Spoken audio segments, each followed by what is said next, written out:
बोलो कृष्ण भगवान की जय, शंकर भगवान की जय। भगवान श्री कृष्ण और भगवान शंकर जी की कृपा से आपके सम्मुख श्रीमद् भागवत महापुराण के कुछ प्रसंगों को विभिन्न शीर्षक के माध्यम से रखने का प्रयास करूंगा। यूं तो श्रीमद् भागवत का हर अक्षर, हर शब्द बहुत ही महत्वपूर्ण है, लेकिन भगवत प्रेरणा से कुछ प्रसंगों को आपके सामने रखूंगा। जैसा कि आज प्रथम दिन है, इसलिए प्रस्तावना के तौर पर भी मैं श्रीमद् भागवत के विषय में कुछ पंक्तियां आपके सामने जरूर प्रस्तुत करना चाहूंगा। सबसे पहले हमें यह जानना जरूरी है कि आज का शीर्षक क्या है। आज का शीर्षक है महापापी प्रेत धुंधकारी से मैंने भागवत श्रवण का तरीका सीखा। जो आगे इसके विषय में विस्तृत चर्चा की जाएगी। सर्वप्रथम श्री सुखदेव महाराज द्वारा किया हुआ मंगलाचरण से आज हम इस श्रृंखला का प्रारंभ करने जा रहे हैं। नमः परस्मै भूयसे सदोभौ अस्थानं निरोध लीलया गृहीत शक्ति तृतयाय देहिनाम अंतः भवायानुलक्ष्य वरत्मने। बोलो कृष्ण भगवान की जय। सुखदेव महाराज कहते हैं कि मेरा उन पुरुषोत्तम भगवान श्री कृष्ण के चरणों में कोटि कोटि बार प्रणाम है, जो संसार की उत्पत्ति, स्थिति और प्रलय की लीला करने के लिए सत्व, रज और तम रूपी तीनों शक्तियों को स्वीकार करके ब्रह्मा जी के रूप में, विष्णु भगवान के रूप में और शंकर भगवान के रूप को धारण करते हैं। जो समस्त चर अचर प्राणियों के हृदय में अंतर्यामी रूप से विराजमान है, जिनके स्वरूप, कार्य, शक्ति और लीलाओं को जानना बुद्धि का विषय नहीं है। जो भगवान श्री कृष्ण स्वयं अनंत हैं, जिनकी महिमा अनंत है, हम उन्हें पुनः बार बार उनके चरण कमलों को नमस्कार करते हैं। अब हम प्रस्तावना के तौर पर अगर हम देखें श्रीमद् भागवत की, तो एक सारांश में आपके सामने प्रस्तावना रख रहा हूं। हम सब जानते हैं कि यह ग्रंथ जीवन में ही मुक्ति प्रदान करने का ग्रंथ है। अगर हमें सुख दुख, लाभ हानि, जीवन मरण, इन समस्त चीजों से मुक्ति चाहिए, तो सबसे उत्तम ग्रंथ है श्रीमद् भागवत। व्यास जी 18 पुराणों की रचना की है, चारों वेदों की रचना की। रचना तात्पर्य उन्होंने उसको पहले श्रुति थी, सुन करके उनको याद किया जाता था, उनको उन्होंने लिपिबद्ध किया। 17 पुराणों की रचना के उपरांत भी व्यास जी अत्यंत विचलित थे, अशांत थे। फिर नारद जी ने उनको कहा, नारद जी आए, नारद जी उनके गुरु हैं। उन्होंने समझाया, उन्होंने बताया कि अब तक आपने जितनी रचनाएं की हैं, उनमें ज्यादातर उनकी शक्तियों के विषय में आपने बताया है। अब आप उनकी जो विभूतियां हैं, उनकी विभूतियों का वर्णन आपने किया है।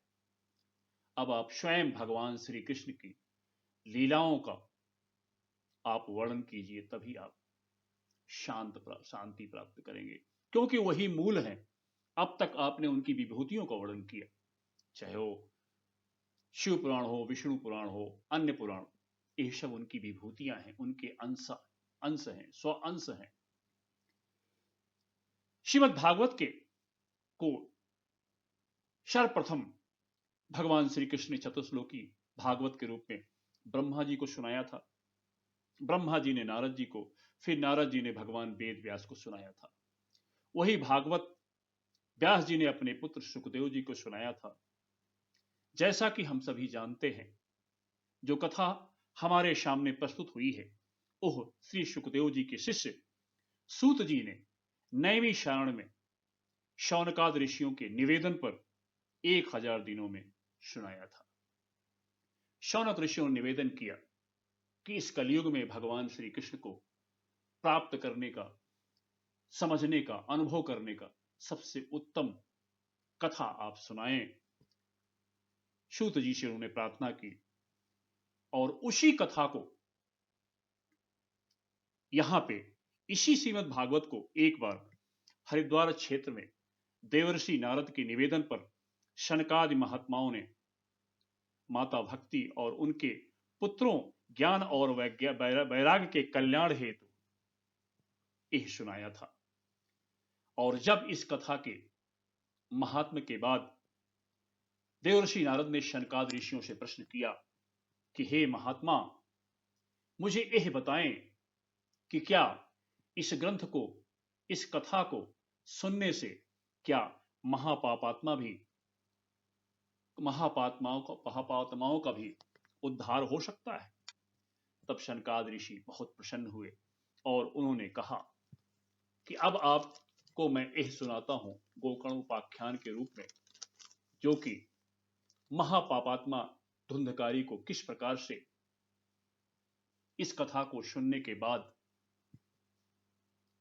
उद्धार हुआ था, वह आप सुने।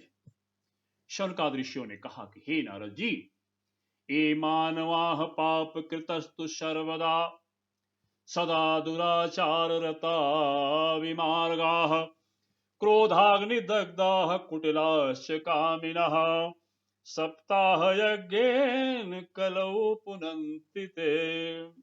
हे नारद जी, यह सुने कि जो लोग तरह तरह के पाप किया करते हैं, निरंतर दुराचार में तत्पर रहते हैं, जो उल्टे मार्ग पर हमेशा चलते रहते हैं, जो अत्यंत क्रोधी हैं, चोर हैं, भ्रष्टाचारी हैं, कुटिल हैं, कामी हैं, विश्वासघाती हैं, या अन्य ऐसा कोई पापाचार नहीं जो उन्होंने नहीं किया हो, वे भी कलयुग में सप्ताह यज्ञ के श्रवण से पवित्र हो जाते हैं। और इसी चीज को शनकाद ऋषियों ने कहा कि हे नारद जी, अब इस विषय में मैं एक आपको इतिहास सुनाता हूं। तुंगभद्रा नदी के पास एक नगर में आत्मदेव नामक एक ब्राह्मण रहते थे। वृद्धावस्था आ गई, लेकिन उनके कोई संतान नहीं थी। उनकी पत्नी का नाम धुंधली था, जिसका स्वभाव अत्यंत कलहपूर्ण था। अविश्वास, अश्रद्धा, भगवान के प्रति न श्रद्धा थी न विश्वास था।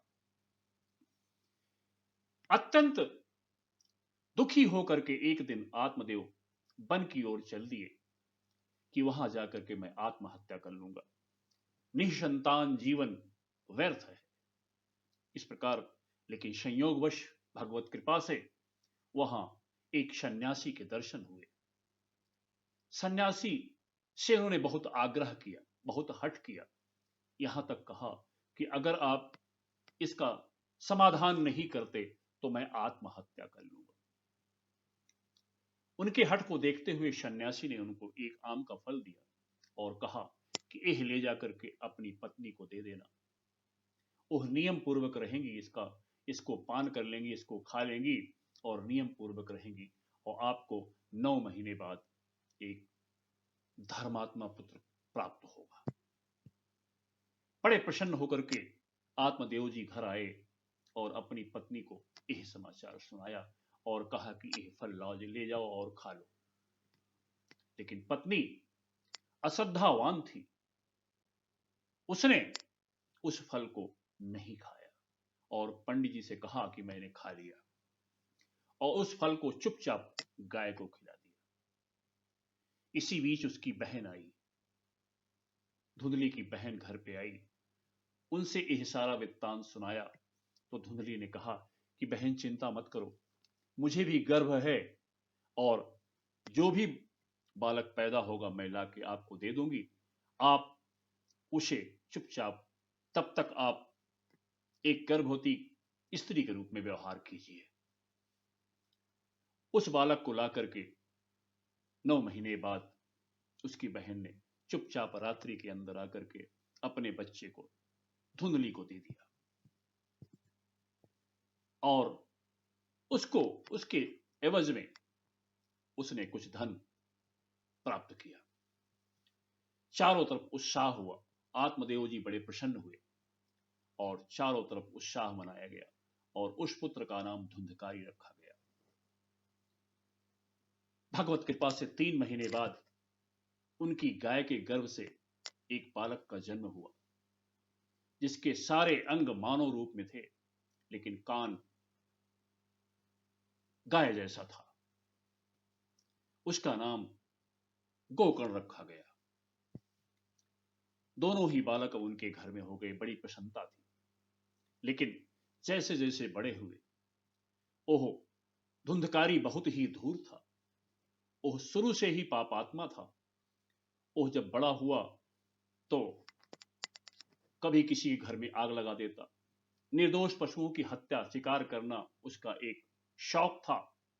जुआ खेलना, शराब पीना, वैश्यागमन, ये सारे दुष्कर्म ओह करने लग गया। और जब आत्मदेव जी का सारा पैसा खत्म हो गया, तब को लगा, पीटने लगा और कहा कि धन दो। इस प्रकार से उसके आचरण से त्रस्त होकर के जब उनको भी मारने लगा, माता पिता दोनों को मारने लगा, तब आत्मदेव बड़े दुखी हुए। तब गोकर्ण जी की सलाह से वो वन में तप हेतु चले गए। अब ओह मां से पैसा मांगता। एक दिन उसने मां को बहुत पीटा और लकड़ी की लुआठी लेकर के उनके पीछे दौड़ा। मां व्याकुल होकर के, अशांत होकर के कुएं में कूद पड़ी और देहांत हो गया। इस सारे क्रियाओं को देखते हुए गोकर्ण जी स्थिर रहे। भगवत भक्त है वो, बचपन से ही परम भक्त है। वो तीर्थ यात्रा पर निकल गए। अब धुंधकारी परम स्वतंत्र हो गया और अब अपने घर में 5 वैश्याओं को लाके रख लिया। उनके साथ रहता हो और उनकी आवश्यकता पूरी करने के लिए वो चोरी करता और चारों तरफ से चोरी आदि करके, डकैती चोरी आदि करके लाता और उनकी आवश्यकताएं पूरी करता। एक दिन उसने राजकोष में चोरी किया और ढेर सारा धन लेकर के घर पे आया। वैश्याएं बड़ी प्रसन्न हुई और उन्होंने योजना बनाया कि इसको हमें मार देना चाहिए, मार डालना चाहिए, क्योंकि अगर इसका पता राजकर्मियों को आज नहीं तो कल पता चल जाएगा और उसके सिपाही आकर के हमें बंदी बना लेंगे और हमें मृत्युदंड मिलेगा। योजना बना के उसको खूब शराब पिलाया रात्रि में और शराब पिला करके उसको रस्सी से बांध दिया और उसको मारने के लिए मुंह पर तकिया रख करके मारने का प्रयास किया। जब वो चिल्लाने लग गया तो उसके मुंह में जलती हुई आग की लुआठी मुंह में डाल दिया। परिणामतः वो तड़प तड़प करके वहां मर गया। उन लोगों ने, उन वैश्याओं ने वहीं आंगन में ही गड्ढा खोद करके उसको दफन कर दिया और वहां से रात्रि में चुपचाप वहां से भाग गए।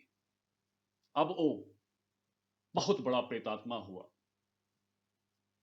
और वहीं पे ही चिल्लाता, रात में चारों तरफ दुखी होकर के चिल्लाता रहता।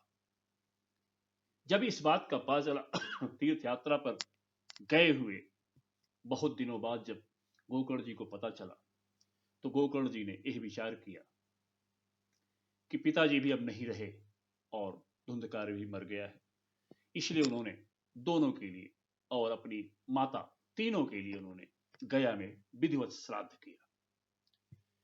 एक रात्रि अपने निवास स्थान पर पहुंचे और चुपचाप आंगन में सोने और विश्राम करने के लिए लेटे। उसी दौरान धुंधकारी वहां प्रकट हुआ। कभी भैंसा बन जाता, कभी भेड़ा बन जाता। इस प्रकार से गोकर्ण जी समझ गए कि यह कोई दुरात्मा है, दुखी आत्मा है, पापात्मा है। जल छिड़का मंत्रोच्चार के जरिए और वह प्रकट हुआ। उसने कहा, भाई मैं धुंधकारी हूं, आपका भाई। मैं अत्यंत व्याकुल हूं, न खाया हूं न पिया हूं इतने वर्षों से। बहुत अशांत हूं भाई, मुझे उबारो, मेरा उद्धार करो, मुझे इस पीड़ा से निकालो। इस प्रकार से गोकर्ण जी ने कहा, ठीक है तुम जाओ। और जब सुबह हुई तो उन्होंने बहुत लोगों से सलाह ली। अंत में इस प्रेत उद्धार का रास्ता कहीं नहीं मिला। गोकर्ण जी सूर्य भगवान के परम उपासक थे। उन्होंने सूर्य भगवान की स्तुति की और सूर्य भगवान की प्रेरणा से उन्होंने श्रीमद् भागवत सप्ताह का आयोजन किया। और आयोजन करने पर उसका आवाहन किया। एक ब्राह्मण बालक को बैठा दिया यजमान के रूप में।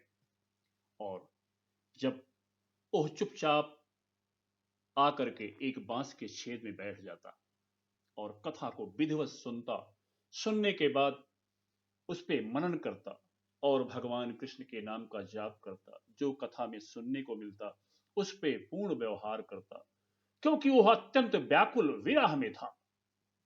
परिणामतः जब 7 दिन की कथा समाप्त हुई तो वह दिव्य रूप, चतुर्भुज रूप धारण करके प्रकट हुआ और अपने भाई के चरणों में गिर गया और यह कहा अपने भाई से कि हे भाई, धन्य भागवती कथा, प्रेत पीड़ा विनाशनी, सप्ताहोपि तथा धन्य कृष्ण लोक फल प्रदाह।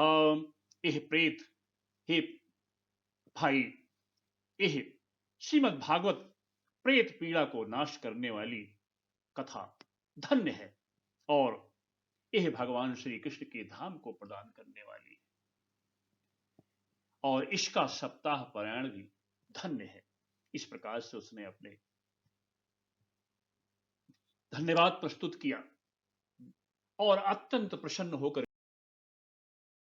हाथ जोड़ के खड़ा था। तभी एक विमान वहां प्रस्तुत हुआ जिसमें 2 पार्षद धुंधकारी को लेने के लिए वहां आए हुए थे। जब वो दोनों पार्षद धुंधकारी को लेके जाने लगे तब गोकर्ण जी ने कहा, हे पार्षदों सुनो, इसी अकेले को क्यों लेके जा रहे हो, जबकि इस कथा को यहां पे बहुत हमारे सारे नगरवासियों ने सुना है। तब उन पार्षदों ने कहा कि हे मानद, श्रवणस्य विभेदेन फल भेदेत्र संस्थितः, श्रवणम तु कृत सर्वैः न तथा मननम कृतम। हे मानद, हे महात्मा, यह जो कुछ हुआ है यह फल भेद के कारण है, क्योंकि यह श्रवण भेद के कारण हुआ है। निश्चित रूप से सबने यह कथा सुनी है, लेकिन जिस प्रकार से धुंधकारी ने यह कथा सुनी, उस पर मनन किया, उस पर चिंतन किया और जाप किया और 7 दिन तक सन्यासी के रूप में सारा व्यवहार किया, परिणामतः उसे यह फल मिला। इसी से इसका कारण है, एक साथ भजन करने पर भी जैसा जिसका मनन चिंतन होगा, जैसा जिसकी मनन चिंतन और जाप होगा, तभी जाकर के यह फल मिलता है। इस प्रकार से उन्होंने बताया कि जब भी हम श्रीमद् भागवत का श्रवण करें, बड़े विधि से श्रवण करें, बड़े ध्यान से, बड़ी श्रद्धा के साथ सुने, उसका मनन करें, उसका चिंतन करें और लगातार सतत भगवान कृष्ण के नाम का जाप करें। इसी चीज को सुखदेव महाराज कहते हैं, स्वर्गे सत्ते च कैलासे वैकुंठे नास्तयं रसः, अतः पिबन्तु सद्भाग्यः मामा मुंचत कहिर्चित। यह जो कथा हमें सुनने को मिल रही है, यह न स्वर्ग में, न सत्यलोक में, न बैकुंठ में, न कैलाश में, न कहीं पे सुनने को नहीं मिलती। इसको हमेशा सदा सुनना है और सुन करके मनन करना है, चिंतन करना है, व्यवहार करना है और सतत भगवान के नाम का जाप करना है पूरे सप्ताह भर। बोलो कृष्ण भगवान की जय।